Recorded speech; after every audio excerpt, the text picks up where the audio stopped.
Hey guys, welcome to another episode of the Bionicle Inspiration Series, the show where we take mocks from the community to inspire you to build awesome cool stuff of your own, and hopefully give you some cool ideas for future things you can build as well. Today we're going to be taking a look at a highly requested theme. I've done one already in the past, and here is another episode all about female mocks. So typically there are distinct differences between the male and female body, and so I'm going to kind of specifically cover aspects of that, and then kind of talk about how you can interpret that into a mock of your own. So the female body, anatomically speaking, has kind of the same sort of build as a male body, but there are obviously a few differences.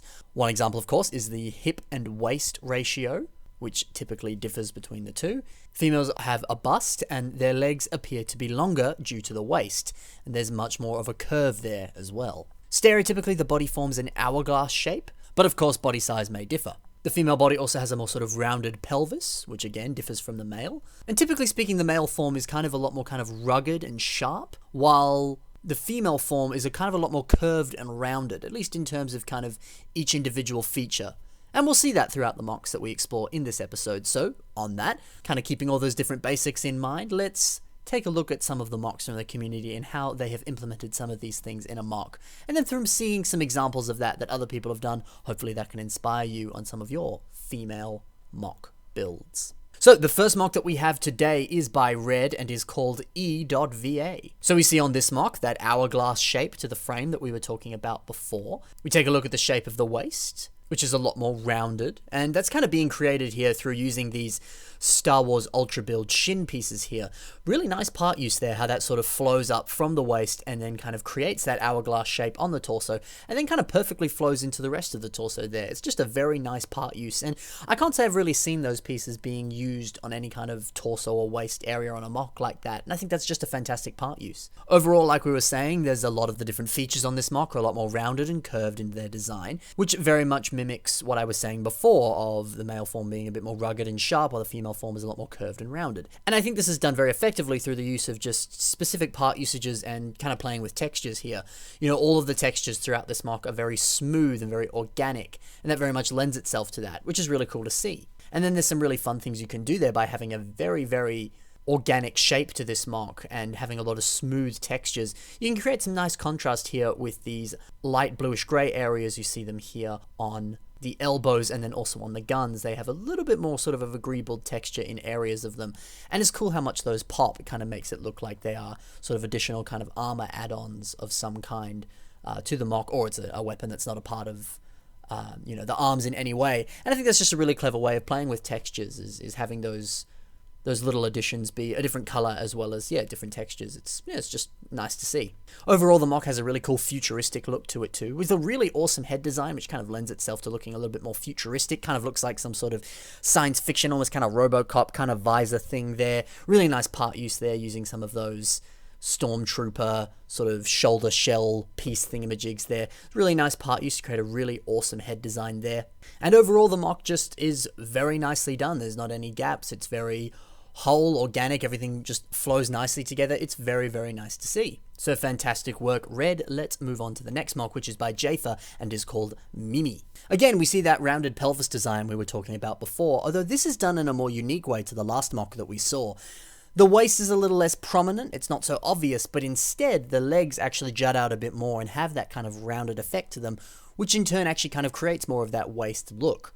And so you still kind of capture that aesthetic, which is really cool to see, and it's a great way to kind of reimagine that. So we take a look at the face, and I was saying before how a lot of those sorts of features on a female mock are a lot more rounded and curved. But when we look at the face design here, it's using some very sort of jagged edges on those inverted slope pieces there, which typically you might think look more masculine. But I think it's really cool how that is complemented by the hair design on this mock. Overall, it's very rounded, and the way that the hair kind of masks those areas there, it sort of softens it a bit, which is really interesting and just kind of a great way of playing with pieces there. And so as a result, everything doesn't look as sharp, everything looks a lot sort of smoother and rounder, which lends itself to the aesthetics that we're looking at. So I think it's a really interesting way of kind of complementing one aspect of a mock with another specific thing to make everything flow a lot better. I think it's a really nice example of that. Again, on this mock, we see those Star Wars Ultra Build shin pieces, and we saw those on the previous mock as well. So I guess you could argue that the specific texture, as well as just this piece in general, sort of has a more feminine look to it. Just interesting to see that multiple mocks here are using that part. Also too, when we take a look at the thighs as well as the upper torso there, we see a lot more slopes or smoother pieces being used, things that have kind of smoother angles to them. And again, this lends itself to the aesthetic that we've been looking at and been talking about. So really cool to see very specific texture and part usages that really lends itself to a female design. Let's move on to the next mock, which is by L.A. Miranda, and the mock is called Daria. So before, the very first mock was very sort of CCBS and Bionicle heavy with the parts that it used. Whereas with the mock by Jafer, it was kind of a nice hybrid of system and Bionicle, whereas this mock is a lot more exclusively system, but there's still a lot that we can learn from it. So I think it's interesting to base the figure's silhouette specifically off of a dress design. And there's all sorts of dress designs that you could look at, sort of maybe a more Victorian style dress or a modern kind of dress, anything like that. This, of course, being sort of what appears to be kind of more of a formal, regal kind of dress. And then using that sort of look of the clothing garment to kind of mirror the overall body shape. I think that's an interesting way of approaching it. And also, too, a lot of these system pieces very much lend themselves to forming the shape of this dress design. And so I think that's really interesting to see how system or Bionicle can very much lend itself and work better on a specific design. So maybe, you know, if you want to approach a mock from this perspective of designing it sort of around a specific clothing garment, maybe you want to look more into system pieces because maybe Bionicle parts wouldn't work as well.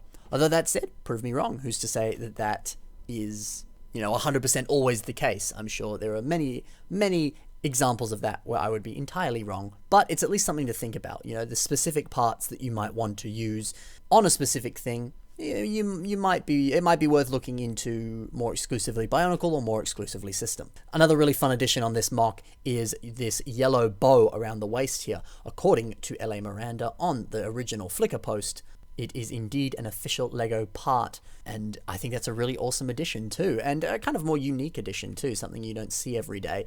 So really cool there. I really like that little addition there. Very nice. Also a really effective brick-built face design there, using a few more of these curved pieces in various different slopes and different sizes and shapes, and then kind of off of that stemming off and making all the different little pieces of hair there, using these interesting ratchet clip pieces there for little bangs, and then you've got all these different slope pieces there forming the rest of the hair.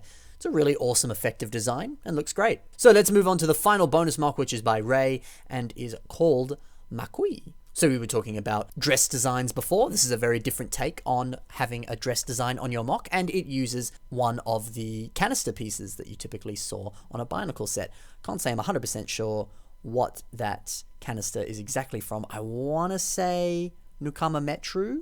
I think I'm wrong there. I'm not sure. Somebody let me know.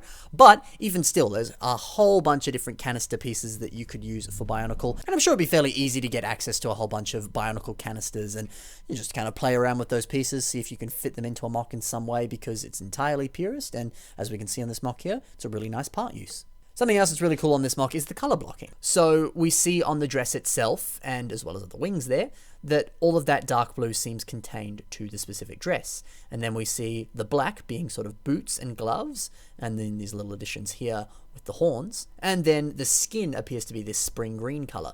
So it's really effective color blocking. It very much mimics the clothing that this mock has, and it's just a very nice way of kind of balancing these colors on the mock. It's a really effective, awesome little design there. Speaking of an awesome and effective little design, this gun design that this mock has is very, very cool. It all seems to kind of be stemming off of this gun piece here that you typically see in the Star Wars Ultra Build sets, and then it's just used all sorts of different axles and various Technic connector pieces, and even some awesome little system additions there to form the rest of the gun. It's a very nice design, looks really cool, and really complements the mock. Gives her a lot of personality there. She's a badass for sure. And one little interesting addition there is the little Friends bow there that we see on the waist. And always don't forget to look into your Friends sets. We see the spring green here, which is a color I believe was introduced in LEGO Friends. Maybe not, but even still, it lends itself to LEGO Friends, and I'm sure has appeared in multiple Friends and Elves sets, all sorts of things like that.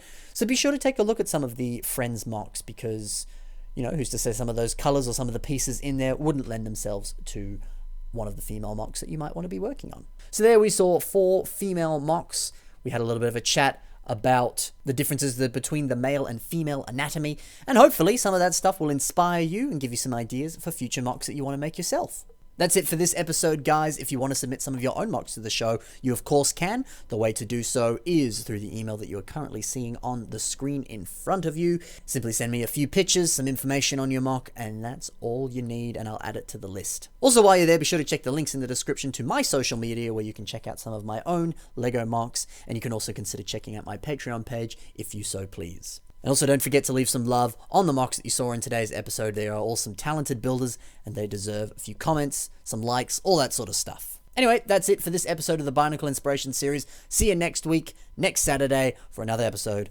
Alright, that's it. See you guys. Happy building. See you next time.